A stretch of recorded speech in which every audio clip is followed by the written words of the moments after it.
సూర్యకిరణాలు సోకగానే ఒక్కొక్క రేకు విచ్చుకుంటూ అందంగా వికసించే కమలం రాత్రంతా చీకటిలో బురద నీటిలో ఉంటుంది.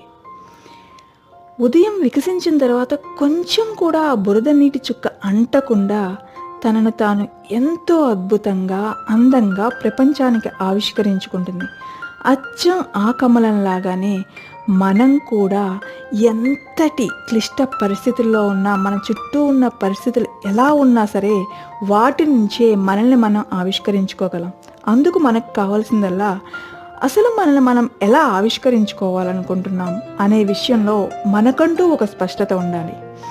తరువాత మనం ప్రస్తుతం ఉన్న పరిస్థితులు ఏమిటి అనే దాని మీద ఒక అవగాహన ఉండాలి. ఆ పరిస్థితులు ఎలాంటివైనా సరే వాటిని అంగీకరించగలగాలి.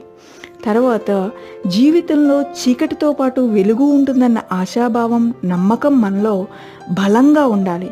అలాంటి బలమైన నమ్మకంతో, ఆశాభావంతో ప్రస్తుతం ఉన్న ఆటంకాలను అధిగమించేందుకు నిరంతరం ప్రయత్నిస్తూ ఎంతో ఓర్పుతో ముందుకు సాగాలి.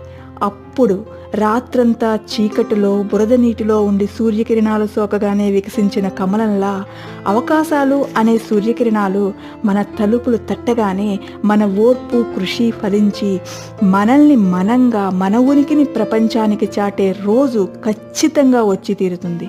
ఫ్రెండ్స్, మనలో ధైర్యం, ఆశ, ఆనందం, శాంతి, అనుభవం, విజయం ఇవన్నీ ఉండాలి అంటే భయం, నిరాశ, దుఃఖం, అశాంతి, పశ్చాత్తాపం, అపజయాలు అనేవి కూడా ఉంటాయి అన్న వాస్తవాన్ని మీరు అంగీకరించి తీరాలి. అలా యాక్సెప్ట్ చేయగలిగినప్పుడే మన చుట్టూతో ఉన్న పరిస్థితులు ఎలాంటివైనా సరే మనం బ్యాలెన్సింగ్గా ఉండగలం.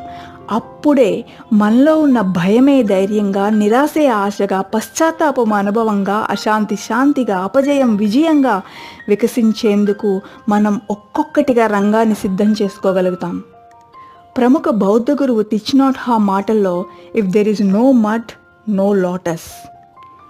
ఫ్రెండ్స్, ప్రపంచ చరిత్రలో ప్రతికూల పరిస్థితుల్లో నుండి సైతం ఉన్నత శిఖరాలను అధిరోహించిన వారెందరో ఉన్నారు. ప్రతికూల పరిస్థితులను సైతం జయించి ప్రపంచానికే సేవలందించేంత ఉన్నత శిఖరాలని అధిరోహించినటువంటి వారిలో విక్టర్ ఫ్రాంకిల్ ఒకరు. వివాహం జరిగిన 9 నెలలకే అతన్ని, అతని ఫ్యామిలీ మెంబర్స్ని రెండో ప్రపంచ యుద్ధ కాలంలో హిట్లర్ ఆధ్వర్యంలో కాన్సన్ట్రేషన్ క్యాంప్స్కి పంపించారు. అతని తండ్రి ఆకలితో, న్యూమోనియాతో చనిపోయారు. అతని ఫ్యామిలీ మెంబర్స్ ఒక్కొక్కరిగా చాలా భయంకరమైన పరిస్థితుల్లో చనిపోయారు. అతను కూడా 3 years భయంకరమైన నరక యాతన అనుభవించారు. ఎందరో ఆ నరక యాతన భరించలేక ఆత్మహత్య చేసుకునేవారు. అయితే ఫ్రాంకిల్ అంతటి దుర్భర పరిస్థితుల్లో కూడా తనని తాను ఆ పరిస్థితుల నుంచి విముక్తి పొందుతున్నట్లుగా భావించుకునేవారు. చుట్టూ ఉన్న వారిలో కూడా అలాగే ఆశాభావాన్ని పెంపొందించి అనేక మందిని ఆత్మహత్యలకు పాల్పడకుండా కాపాడగలిగారు. క్యాంప్స్ నుంచి విముక్తి కలిగిన తర్వాత తను అనుభవించినటువంటి భయంకరమైన అనుభవాలను, వాటి నుంచి విముక్తి పొందడానికి, వాటి నుంచి బయటపడడానికి తను ఉపయోగించిన మెథడ్స్ని తన ఆటోబయోగ్రఫీ అయినటువంటి the man search for meaning అనే బుక్లో పొందుపరిచారు.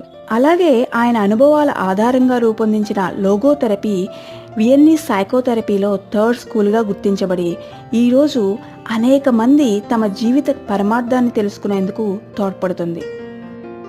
ఎంతటి ప్రతికూల పరిస్థితులనైనా జయించగలం అనేందుకు విక్టర్ ఫ్రాంకిల్ జీవితం ఒక ఉదాహరణ.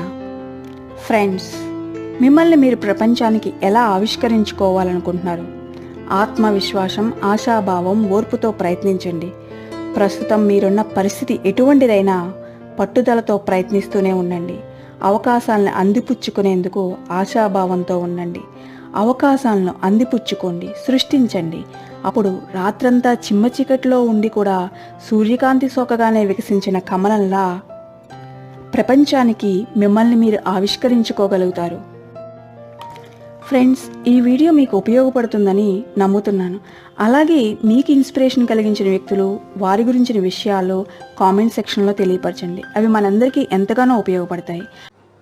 ఫ్రెండ్స్, ఈ వీడియో కనుక మీకు నచ్చినట్టయితే లైక్ చేయండి, షేర్ చేయండి. అలాగే వాయిస్ ఆఫ్ వనిత ఛానల్ని సబ్స్క్రైబ్ చేసుకోండి. Thanks for watching.